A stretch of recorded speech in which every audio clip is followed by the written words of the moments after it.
mabibili. Hanggang ilang beses ba makakaligtas si Levi sa loob ng kulungan? Isa, dalawa.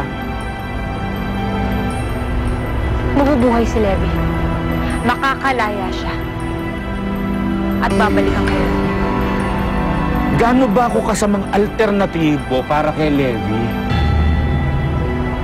Mayor, alam niya naman kung ano sagot ko dyan eh. Kasabot mo si Guatil dito. Ba't kailangan pong malaman? Dahil kailangan mo na rin makaalis dito. Nangyayari ang mga bagay dahil may dahilan. May nakikinabang. Pansin ko na ginagawa sa pagitan kay Rachel Holt. O, Levi, bilisan mo dyan. Hindi ka na abogado mo.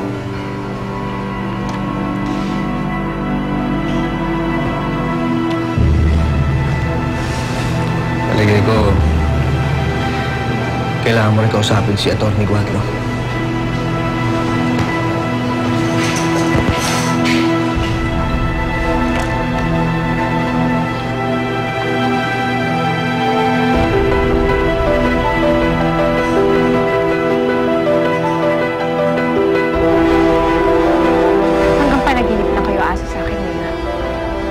Huwag kang mag-alala.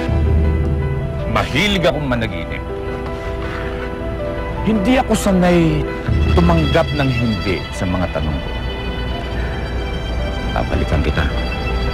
Hindi ka bakal. Lalambot ka din. Makakarating yan kay Astor ni Ricardo. O kay Levi, makakarating din ba to? Na pumayag ka makipagkita sa akin.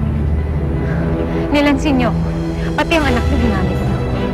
Ngayon maiintindihan niya kung bakit ako magkakanito.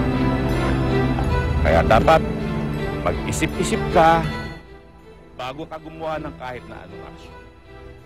Magandang gabi.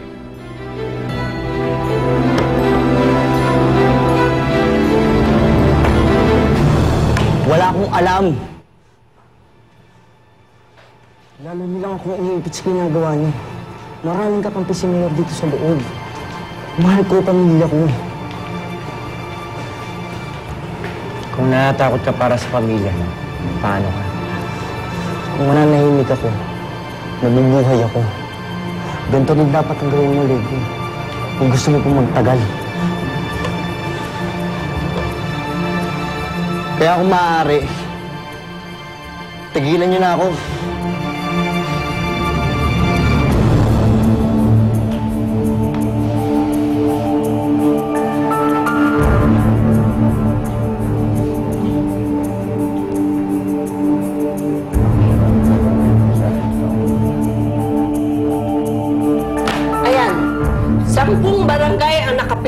Na susuportahan nila si Ricardo. 30 barangay lang ang San Felipe. Ano ka ba naman? Malayo pa eleksyon. At saka yung 20 natitira sa atin yun. Yan. Diyan tayo matatalo sa pagkakampante mo.